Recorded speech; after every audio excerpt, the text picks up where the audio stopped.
Pak Jokowi bukan tidak mau Anies sebagai capres, sebagai cawapres pun dia nggak mau. Jadi satu kesalahan besar yang dilakukan oleh Surya Paloh ketika dia mengatakan, ya Tuhan kutuklah kami. Terus dia rubah, kutuklah aku. Gitu. Cepat atau lambat kutukan ini akan terwujud. Oleh karena itu saya mengharapkan kawan-kawan Nasdem yang belum terlambat supaya jangan kena kutuk keluar dari sekarang.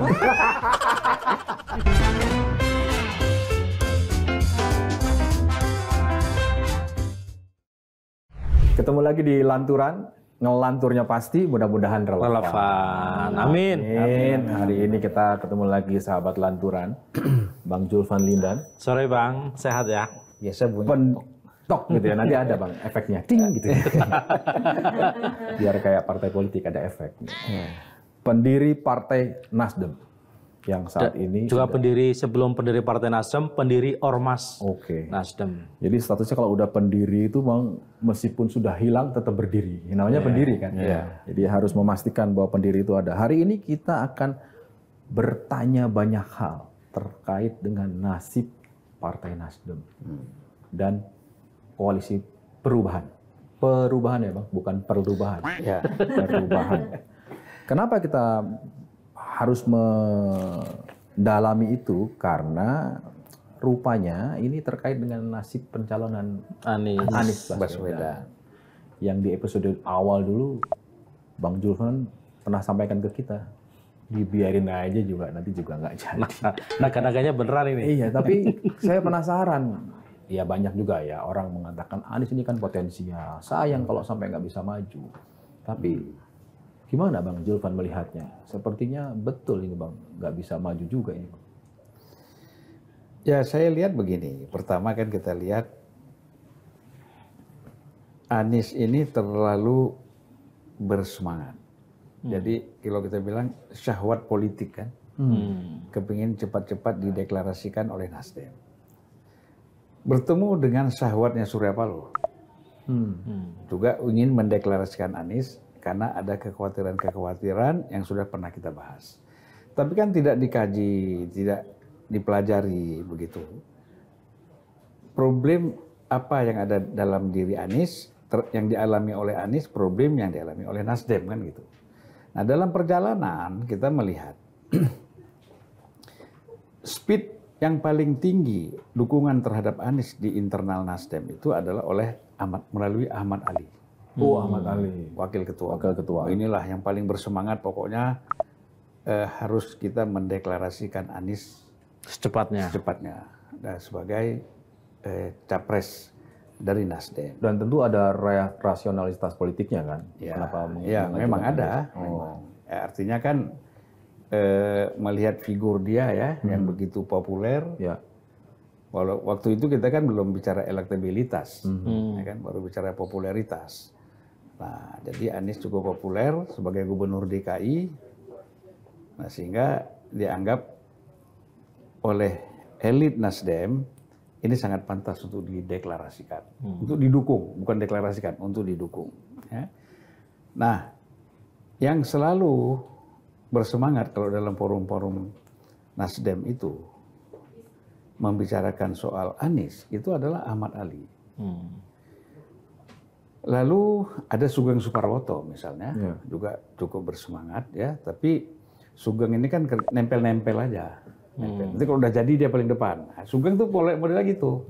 Ahmad Ali dulu misalnya kan. Nah, nanti kalau udah mantap baru dia yang di depan. Ahmad Ali yang tinggal. Itu polanya Sugeng tuh sering seperti itu. Nempel-nempel. Nah, nempel dulu dia pertama. Lama-lama sobek dia baru yang jahit di depan. Tapi di politik kan biasa nempel-nempel gitu kan. Ada di belakang, kalau lagi diwawancara ketumnya ada di belakang gitu kan. Ya biasa kalau sama orang lain, tapi sesama partai nggak bagus lah. Kan gitu. Sesama kawan nggak boleh. Ya kan. Kalau kepada lawan politik oke aja gitu. Nah jadi kalau kita lihat ini internal Nasdem pun juga nggak solid. Tidak solid kalau saya baca. Ini waktu pencalonan sekarang ini juga. Sekarang. Kalau yang kemarin kan kita udah nggak usah bicara lagi. Kita bicara yang sekarang. Yang hari ini. Nah, kan kita lihat selalu apapun acara Anies Baswedan beberapa bulan yang lalu itu yang lead di depan itu kan Ahmad Ali. Ya, selalu yang bicara, yang menjelaskan, yang mendampingi semuanya. Tetapi kan beberapa bulan terakhir ke sini Ahmad Ali itu hanya ikut acara-acara kalau ke daerah. Tapi lobby-lobby dengan PKS, lobby-lobby dengan Demokrat, itu Ahmad Ali tidak pernah hadir. Kan lain kalau wakil ketua umum yang hadir di sana ada sekjen, di sini ada wakil ketua umum. Jangan levelnya diturunkan. Sekjen bukan, ketua umum bukan, wakil ketua umum bukan, Sugeng dan Willy misalnya. Ini kan dua-duanya di dalam Nasdem kan bukan bukan posisi strategis lah ya. Bukan posisi strategis karena ya dekat sama Bang Surya aja. Dekat Bang Surya mungkin ya kadang-kadang SP ini kan menugaskan orang yang mana dia cocok aja. Dia tidak lihat juga kapasitasnya, kemampuannya seperti apa. Yang penting ini orang cocok, loyal, ya kan, kepada dia gitu. Itu tidak salah. Ya. Tapi kan antara kesesuaian antara loyalitas dengan kemampuan ya yang bisa digunakan secara optimal untuk melakukan lobby itu kan juga harus dipertimbangkan. Bang, balik lagi ke soal ketidaksolidan di internal Nasdem. Itu selain soal apakah ketika di pertemuan-pertemuan misalnya antara tim 8 dengan 3 partai ini Ahmad Ali tidak hadir misalnya, itu menjadi salah satu indikator bahwa memang di internal sendiri sepertinya nggak solid-solid amat nih Nasdem ini soal Anies. Loh, iya kan kalau kita bicara kalau SP nggak bisa kan wakil ketua umum kan harusnya atau artinya bisa dikatakan SP nggak percaya sama ya bisa jadi. Kenapa? Ali. Artinya ada kekhawatiran terhadap Ahmad Ali bahwa mungkin Ahmad Ali dianggap nanti apakah bisa saja nanti tidak bisa berjalan bersama-sama dengan dua partai yang lain. Padahal saya tahu betul lah Ahmad Ali ini kan dengan PKS sangat dekat. Ya, nah kemudian apakah juga dipertimbangkan karena posisi wakil ketua umum ini nanti bisa mendeklarasi posisi ketua umum juga. Oke. Banyak macam-macam kekhawatiran. Jadi ancaman. Jadi macam-macam kekhawatiran. Dan selain itu, SP ini kan percaya kepada orang-orang yang ada di dalam Nasdem itu yang dekat dengan Prananda Paloh. Oke. Oh, Putra. Putra. Ali ini tidak dekat dengan Prananda Paloh. Kemudian yang namanya Gus Coy juga tidak dekat. Yang dekat kan Sugeng, Willy, ini kan jadi ya nggak salah juga mendengar anak ya. Anak karena kan dianggap nggak mungkin bohongin orang tuanya ya. Nah, jadi yang dipercaya ya teman-teman dekat anak lah kan gitu. Nah, apakah secara politik ini bisa diterima atau tidak itu wallahu alam kan gitu.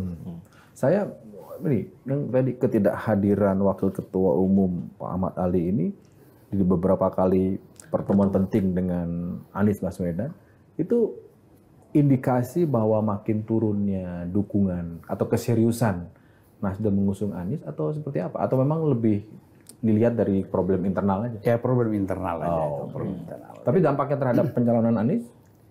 Ya, artinya begini, kan ada dua sisi yang memang tidak ketemu ya. Nah, misalnya ini lobby ke koalisi, ini bicara koalisi, ini bicara program ke daerah-daerah. Ini kan nggak sinkron nih. Apa yang dibicarakan di sini, apa yang strategi di sini apa ini yang mau dilakukan? Karena dilakukan oleh dua entitas yang berbeda. Dua entitas yang berbeda, gitu loh.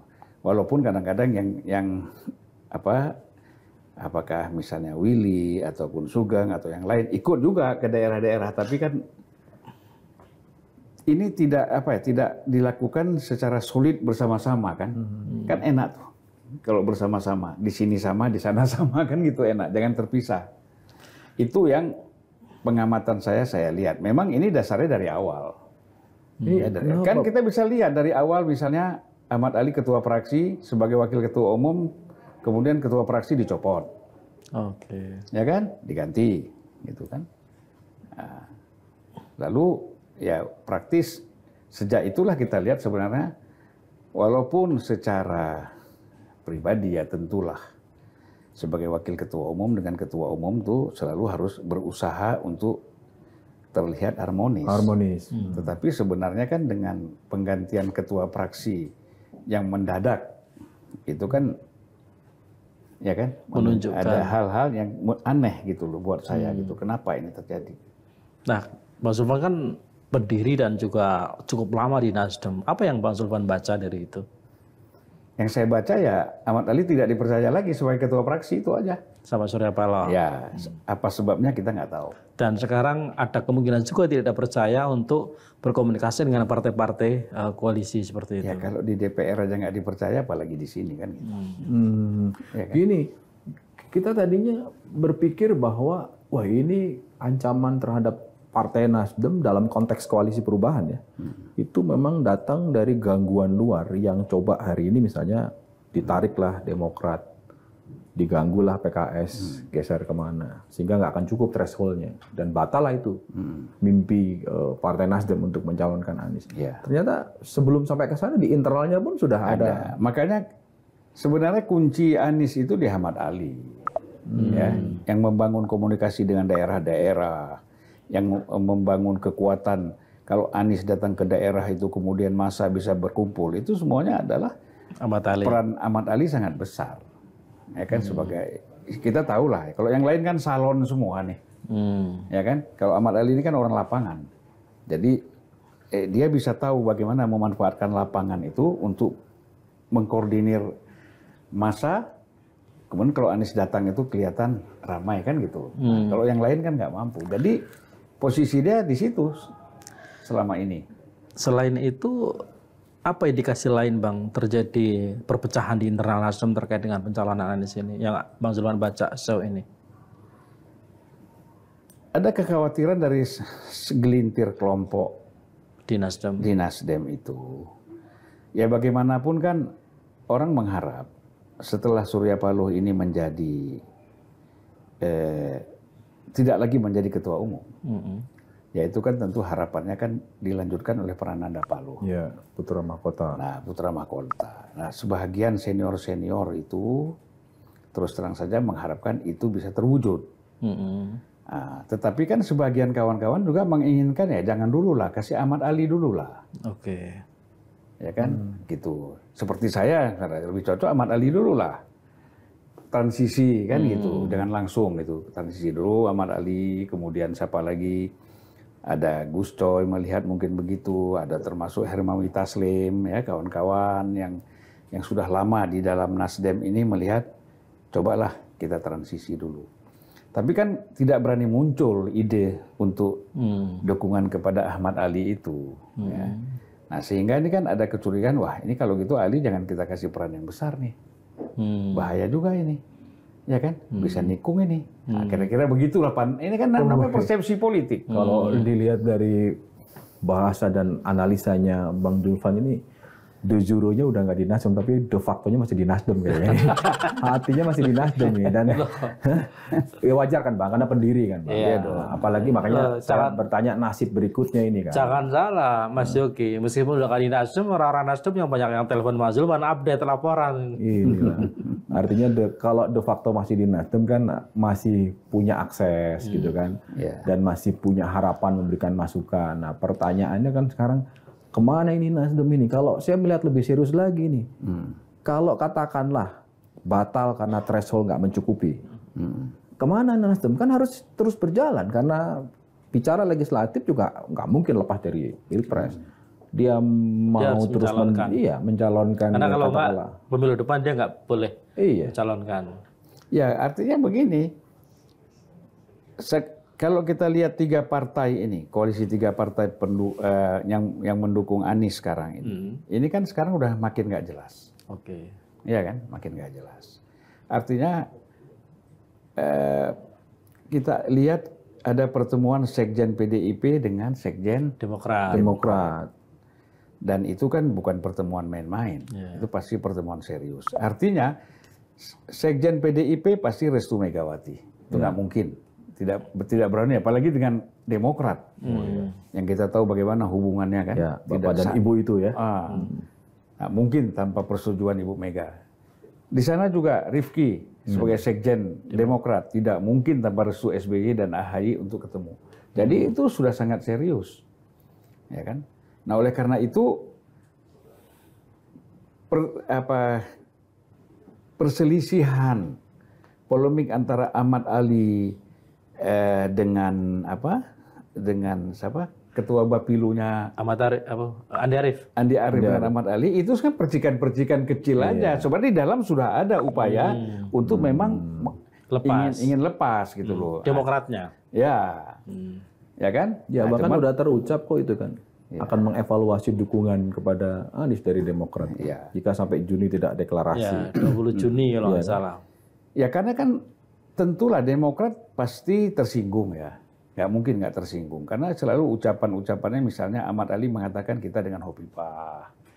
Gus Coy mengatakan kita kalau dengan ada calon kita adalah Hovifah dan Yeni Wahid misalnya. Tapi tidak ada nama AHY disebut. Bahkan Gus Coy terakhir mengatakan ya kalau kita terpaksa apa boleh buat ya dengan AHY. Ini kan sebenarnya aspek pilihan terakhir. Ini penghinaan kan. Sebenarnya kan gitu. Secara etik kan bagaimana nih teman berkoalisi ini seperti ini.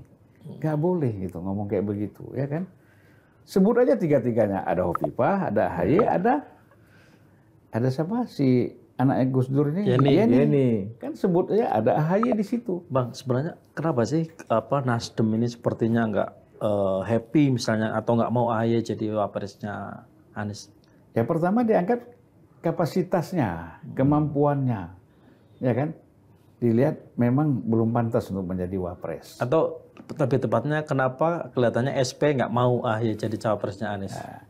Nah itu tadi kan gitu, kita lihat dari segi AHY-nya ada kapasitas, kemampuan, itu satu. Kemudian memang ada perbedaan yang tajam juga pengalaman masa lalu antara SBY dengan SP. Ya. Ini kan sebenarnya ada satu kasus hukum yang dihadapi oleh SP pada masa SBY kan, dan itu sempat diganggu oleh SBY tapi kemudian selesai kan gitu. Mungkin, apa itu bang? Apa itu? Kalau nggak salah itu kasus pembelian hotel yang di Medan itu. Tiara, Hotel Tiara. Tapi kan itu udah selesai secara hukum ya kan. Nah selesainya sampai mana kita belum tahu. Kasus hukum di Indonesia ini selesai tapi bisa muncul lagi kan.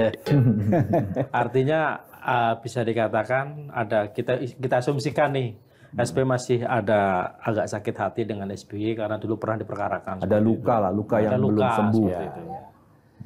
Ya pertemuan senyum itu tetap berjalan tapi kan tidak mudah melupakan sesuatu yang menyakitkan kan gitu. Istimewa.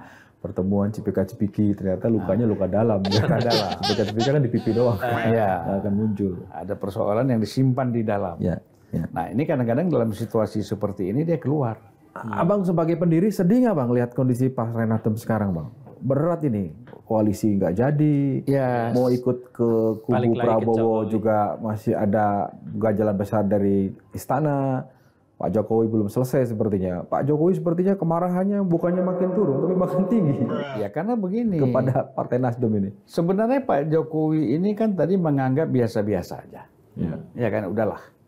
Sudah mencalonkan Anies kan? Ya. Nah, silakan lanjut. Gitu. Dan saya tidak setuju kan, jalan aja. Tetapi saya juga mempunyai sikap dong. Masa Anda saja bersikap? Anda bersikap tidak mau sepakat dengan saya. Saya juga bersikap tidak sepakat dengan Anda. Misalnya apa? Tidak diundang pertemuan di koalisi Batu di DPP PAN. Oke lah, karena alasannya di luar negeri. Kemudian tidak diundang juga pada saat di istana. Di situ yang Surya Paloh bereaksi kan agak sedikit marah, ya kan? Wah, tidak diundang, tidak apa-apa segala macam lah gitu kan. Nah, ini kan terus ditambah lagi dengan pengurus-pengurus Nasdem yang lain.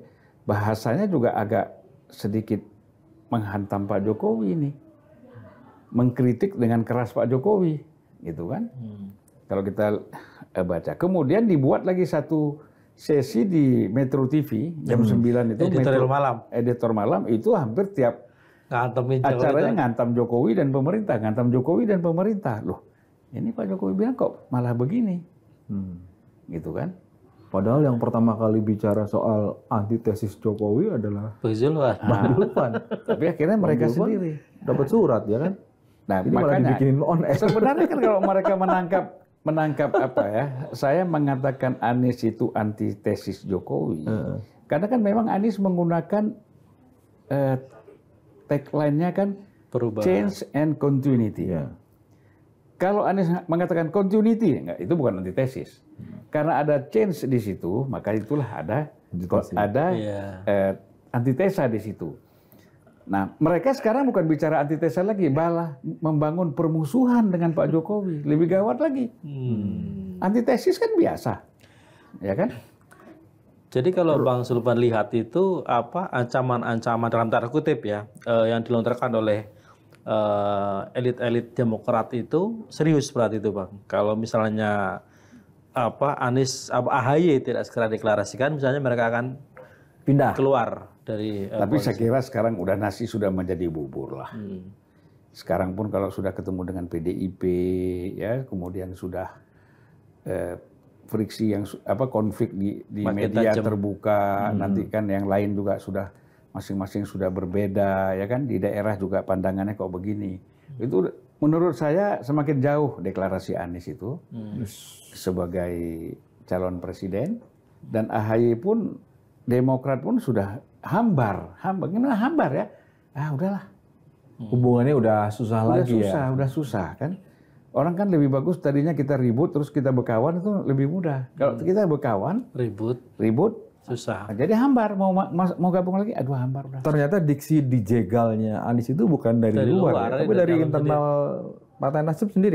Kita bisa menganalogkan begitu kan. Artinya kegagalan, kalau memang betul Anies gagal di deklarasi, kan ternyata kalau dari ini bersumber dari perilaku dan konflik yang ada di dalam. Ini kan semuanya ada problem, ya. Misalnya mereka melihat survei Anies terus turun. Ya, kalau nggak salah Kompas terakhir 19. Ada juga yang mengatakan 16. Itu kan terus menurun. Nah tentu kan partai-partai ini kan berpikir bahwa ini bagaimana kalau menurun terus? Apakah kita bertahan tetap mendukung Anies? Nah tentu ada kan yang mau masing-masing mau exit. Ya. Tapi ketika mau exit itu berpikir, wah konstituen kita gimana? Problem eksternal, kita bukan bicara internal aja. Problem eksternal juga ada. Ya, misalnya terus terang saja para pendukung Anies ini sangat gembira ketika Nasdem yang dianggap tadinya berseberangan, tapi mencolonkan Anies. Gitu loh. Nah, sehingga yang tadi berseberangan masuk kan. Jadi simpati kepada Nasdem, ini bukan bicara soal mereka akan pilih Nasdem, tapi tidak berseberangan lagi dengan Nasdem. Soal pilihan itu soal lain. Tapi mereka akan pilih Anies kan gitu. Nah, seandainya tiba-tiba Nasdem menarik diri duluan tanpa alasan, tidak mendukung Anies, pasti ini marah. Marahnya ke siapa? Ke Nasdem. Oleh itu Nasdem, tunggu dulu deh. Saling nunggu, nggak ada yang mau terbuka. Jangan kita dulu nih kalau mau ninggalin nih, walaupun surveinya rendah. Kita sabar-sabar dulu. Ya kan? PKS juga. Nih PKS ini total konstituennya saya yakin ini 100% ini Anies. 100%? 100% udah nggak ada lagi. Asumsi lah ya ini ya. Ya. Karena ya kita kan, kenapa kita bilang 100%? Kita kan bicara dari segi warna politiknya. Ya kan? Tidak bicara person per person, tapi warna politiknya kan dengan Anies dengan PKS ini kan sesuai. Ya, oleh karena itu konstituen itu pasti yang nggak setuju dengan Anies kan sudah juga keluar misalnya ke Partai Gelora kan gitu. Nah, tinggal udah tersaring tersaring sekarang tinggal di PKS. Gitu. Ini dengan Anies ini klop banget gitu. Nah kalau PKS juga dari diri duluan tidak mendukung Anies, problem juga dia. Ditinggal sama konstituen. Tidak ditinggal oleh konstituen, tapi pengurusnya dikuyo-kuyo ini sama kader ini. Kena getahnya, elektabilitasnya terganggu. Apa istilahnya, minta munas luar biasa lah, segala macam, ya kan bahaya buat PKS. Nah, begitu juga yang paling tidak berisiko Demokrat. Nah, Demokrat ini resikonya kecil kalau dia exit, ya kan? Karena ya dia kan boleh kita bilang irisan konstituennya nggak terlalu ini sama Anies. Nggak sama Anies biasa-biasa aja. Ya nasionalis lah. Mereka lebih loyal kepada SBY-nya, AHY-nya, atau kepada Demokratnya daripada kepada persoalan Aniesnya gitu loh. Jadi biasa-biasa aja. Jadi ini koalisi 3 partai, masing-masing mau pengen exit semua, tapi saling tunggu. Iya, nggak mau kena getahnya. Makanya yang paling berani terbuka kan Demokrat. Dengan mengatakan ingin akan mengevaluasi dukungan kepada Anies jika karena ada kepentingan, karena kalau cawapresnya bukan AHY kan. Iya, dan bisa jadi Nasdem ini bisa jadi asumsi kita misalnya, asumsi saya. Nasdem sengaja memposisikan kondisi status quo seperti ini ya biar Demokrat kabur dan dia tetap nggak mencalonkan Anies tapi dia nggak disalahkan kan seperti itu. Karena nggak mungkin cukup kan thresholdnya. Tapi nasib Partai Nasdem nih, Bang Julfan masih setiap hari masih menyisakan waktu untuk mendoakan Partai Nasdem kan? Ya sebagai pendiri kan. Saya kalau mendoakan partai enggak, tapi mendoakan kawan-kawan di sana sehat, sukses. Biar apa? Ya mudah rezeki, sehat, sukses. Oh amin. Bukan. Biar nggak kena kutuk Pak. Biar kan. Nah itu. Ini jadi masalahnya. Ini kutukan itu gimana ceritanya itu Bang? Masalahnya begini. Jadi satu kesalahan besar yang dilakukan oleh Surya Paloh ketika dia mengatakan ya Tuhan kutuklah kami. Wih di jalur langit ini ngeri. Kan, kita geser dulu kalau jalur langit ngeri kita. Ya kan berilah kami kesempatan untuk memimpin negeri ini. Bila kami tidak konsekuen maka kutuklah kami. Terus dia rubah kutuklah aku gitu. Nah jadi ini bahaya. Ya kan? Kalau Surya Paloh menggunakan kata-kata kami dalam kutukan ini bukan hanya dirinya. Kami yang ada di dalam seluruh partai Nasdem ini bisa kena kutuk. Ya kan? Makanya Bang Julfan beruntung dong ya. Ya, beruntung diberhentikan di awal ya. Saya nggak mau kena kutuk. Nah, jadi kalau kita bicara kutukan, ini kan bahaya. Iya. Nah, jadi apa yang dialami ini sebenarnya kutukan. Yang sekarang sedang terjadi. Ya. Kalau dalam bahasa Quran itu kan laknat. Allah bisa bahaya banget laknat. Ya, Allah kutuk itu laknat artinya Allah akan melaknat orang-orang yang zalim, orang-orang yang melakukan kejahatan, kan? Gitu. Orang menyakiti Nabi Muhammad, misalnya, atau Nabi, para Nabi, merusak. Itu kan dilaknat oleh Allah. Oleh karena itu tidak boleh kita meminta dikutuk atau dilaknat oleh Allah. Yang kita minta adalah ampunan. Ini Bang Surya Paloh yakin betul dia bahwa dia nggak punya dosa, nggak punya salah, ya kan? Sehingga silakan kutuk saya nggak punya salah nih Tuhan. Ini bahaya benar bahasa seperti ini. Ya, padahal kan nabi-nabi ini kan semuanya suci, bersih, tanpa dosa, tidak pernah meminta dikutuk oleh Allah. Mereka selalu istighfar, padahal orang bersih, suci. Kenapa nabi itu bersih, suci, tapi mereka beristighfar, minta ampun kepada Tuhan. Bukan minta kutukan. Bukan minta kutukan. Nah inilah saya kira ini cepat atau lambat kutukan ini akan terwujud. Oleh karena itu saya mengharapkan kawan-kawan Nasdem yang belum terlambat supaya jangan kena kutuk keluar dari sekarang. Dari teman Bang? Hah? Dari teman? Enggak, saya nggak perlu teman, tapi saya sayang sama mereka. Nah, itu untung itu kawan-kawan di Indramayu itu yang keluar dari Nasdem duluan itu. Mereka selamat dari kutukan itu. Ini bahaya loh. Karena Bang Surya dalam mengutuk itu kan sudah jadi diralat jadi aku, udah bukan kami. Ya, ujungnya aku. Yang diaminkan awalnya yang diaminkan kami. Ya, jadi kami dan aku kan gitu. Nah, jadi kami dan aku. Jadi kepada akunya lebih keras. Ini bahaya. Saya katakan jangan sombong kepada Allah Subhanahu wa taala. Ini satu sikap kesombongan menantang Tuhan, ini bahaya sekali. Tidak ada manusia ini berani menantang Tuhan kecuali seorang Firaun. Ya kan? Ana Rabbul Alamin. Aku Tuhan semesta alam, dia bilang. Mau apa kalian? Yang nggak setuju aku pancung, aku bunuh, kan gitu. Nah, sebagai sahabat kan masih ada waktu lah mengingatkan Bang Surya. Inilah, ini cara saya mengingatkan kan. Karena dia ngomongnya di media sosial, saya ingatkannya juga di media sosial. Supaya yang lain ikut mendoakan juga. Nah, gitu kan. Kira-kira kalau memang dikabulkan itu, kutukan. Bukan, doanya, minta ampun, kan pasti ada jalan baik buat Partai Nasdem. Kemana nih way out-nya? Masih tetap dengan Anies, mungkin ada opsi menjadi wapres ke siapa? Karena bagaimanapun kan Partai Nasdem butuh kotel efek kan. Nah, atau ya kan yang paling ditakutkan partai-partai yang sekarang ada di DPR adalah ketika dia tidak lolos PT dan kemudian hilang di DPR. Nah, ya itu kemudian kenapa hampir semuanya ngotot mencalonkan ketumnya untuk masuk ke dalam bursa capres atau cawapres. Ya jadi kalau kita lihat kemana ini Nasdem ini, ya agak sulit. Pertama, kalau dia mau masuk ke koalisi Prabowo, ya. Kalau Pak Jokowi misalnya masih ada kebaca agak mengarah mendukung Prabowo, dia nggak bisa masuk. Karena Prabowo akan mempertimbangkan bagaimana perasaan Pak Jokowi. Ya kan gitu. Nah kalau dia punya ke Ganjar juga, kalau di situ juga masih ada Pak Jokowi, nah dia juga agak berat. Pak Jokowi pasti nggak mau dong. Ya betul. Kalau PDI menerima Nasdem ya udah saya ke sini. Kalau Prabowo menerima Nasdem, saya ke sini. Akhirnya dua-dua tidak akan menerima Nasdem. Ya Nasdem mau kemana? Layangan putus lah kata orang. Ya kan? Ya layangan putus rebut-rebutan orang nggak jelas. Gitu. Nah, jadi kesalahan Nasdem itu ya karena mereka sudah terjun bebas, nggak pakai parasut, lompat dari pesawat langsung lihat, lompat, ya kan? Gitu. Mau buka parasutnya nggak susah. Tapi ini kan nggak bisa lepas dari awal pencalonan Anies ya. Artinya kalau bicara soal kesalahan Nasdem yang terjun bebas itu ya, kan pasti waktu itu kan Bang Zulfan ada di situ kan, masih ada di Partai Nasdem kan. Backgroundnya sampai Pak Surya Paloh sangat 100% percaya diri untuk mencalonkan, bahkan kan dari Singapura terbang.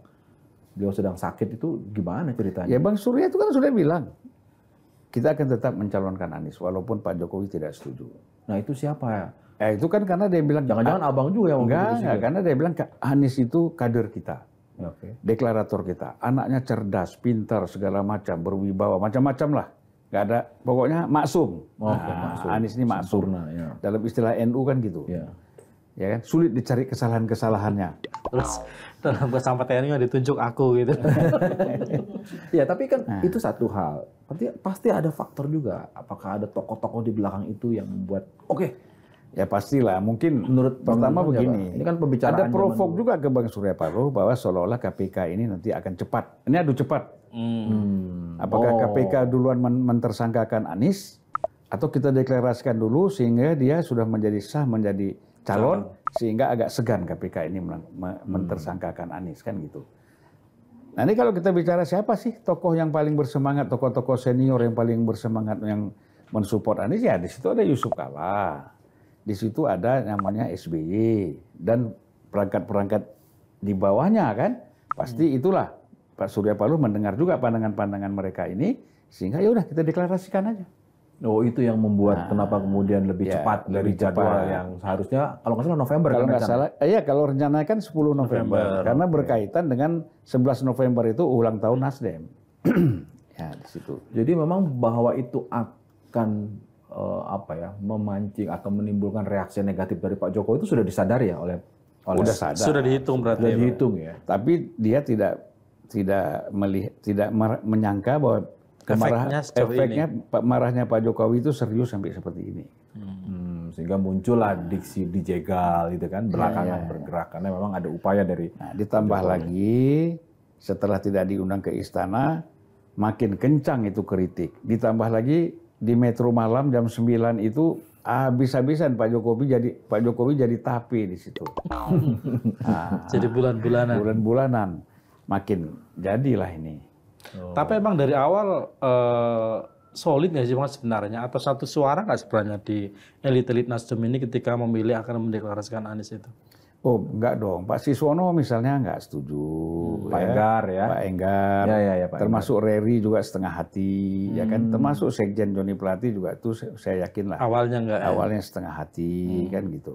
Nah, jadi kalau kita lihat dari segi yang enggak setuju ya banyak gitu, ya kan. Nah tapi kan karena ini sudah otoritas ketua umum, ya diberikan otoritas kepada ketua umum ya udah semuanya ikut. Oke lah, sampai di situ, tapi berikutnya mau kemana nih? Mau masih terus melepas, masih terus dengan Anies, apapun opsinya, Nasdem. Nah terus siapa kemudian yang akan menentukan ini? Masih Pak Surya Paloh atau kalau lihat tadi ada faksinya makin keras kan rasanya makin sulit. Artinya di saat kita butuh soliditas justru kemudian kebelah.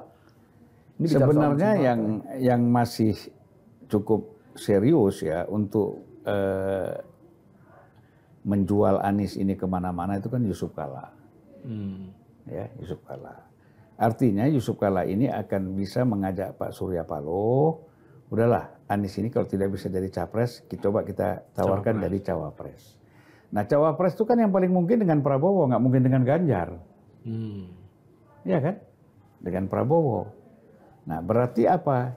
Kalau dengan bicara cawapres, Anies menjadi cawapresnya Pak Prabowo, berarti Pak Jokowi tidak ada di Prabowo.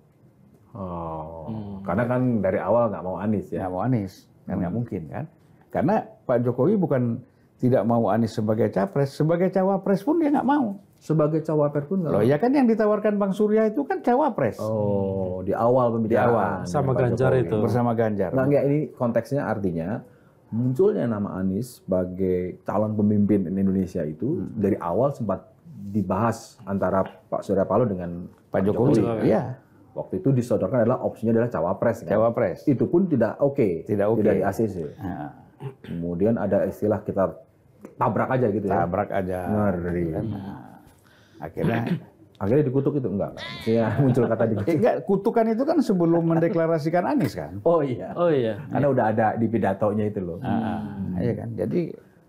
Jadi sekali lagi kita ingatkan kepada kawan-kawan yang masih ada di Nasdem, ya cepat-cepatlah, ya kan, pindah atau bertobat.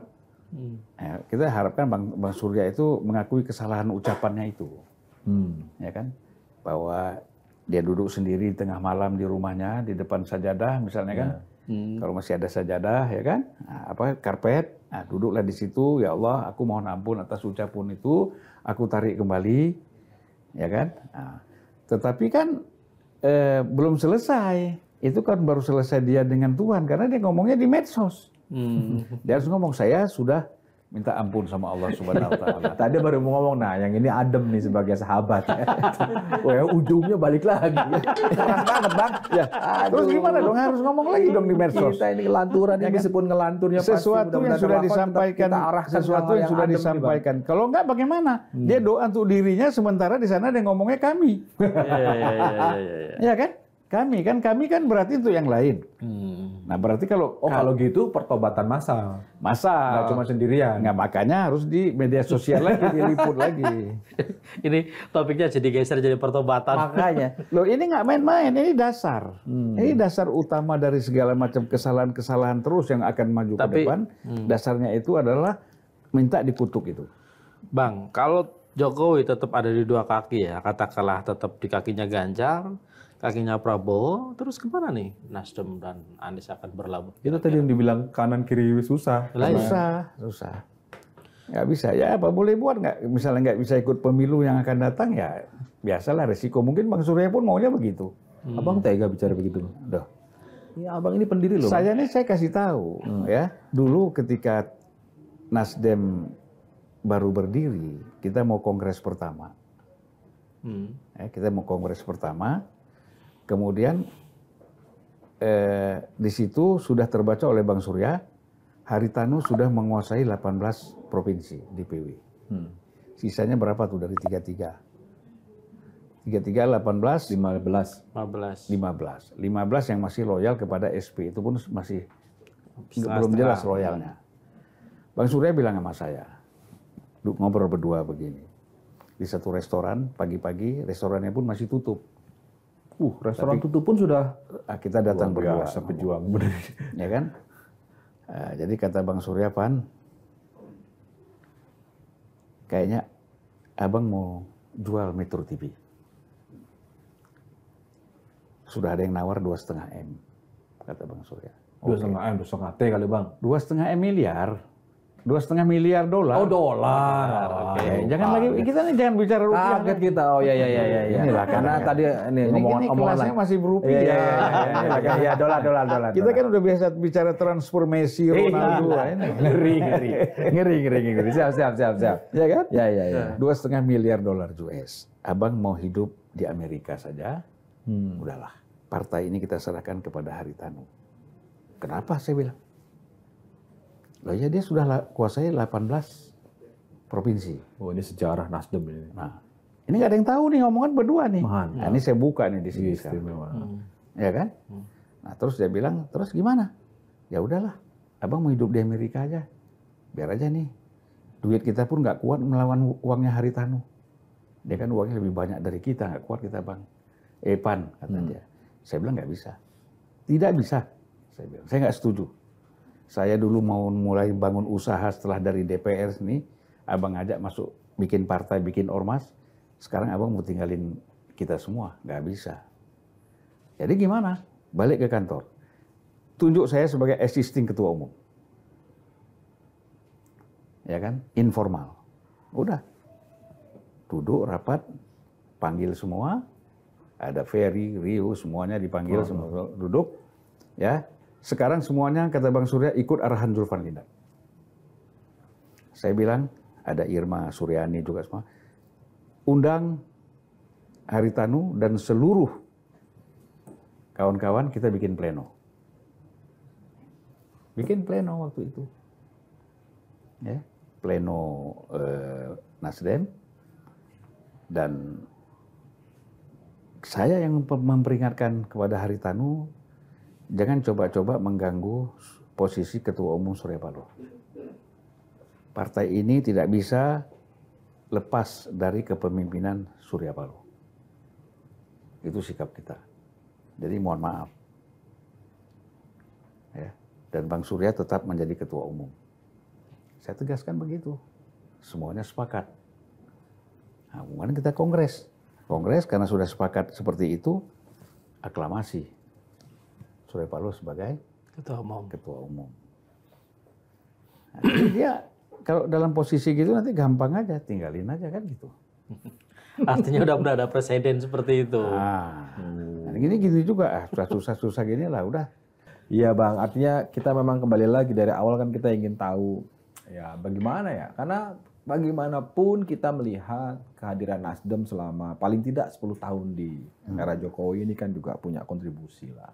Ya. Sehingga dalam situasi apapun kami melihatnya ya kalau bisa ada Nasdem dengan segala kekurangan dan kelebihannya gitu Bang. Sementara Bang Zulfan kan bilang kita kan ada pepatah begini, rusaknya apa? Susu apa? Sebelanga. Susu Gara-gara nilas titik, gara-gara nilas titik, rusak susu sebelanga. Inilah kebaikan yang sudah dibuat itu kalau tidak dirawat akhirnya menjadi rusak gitu.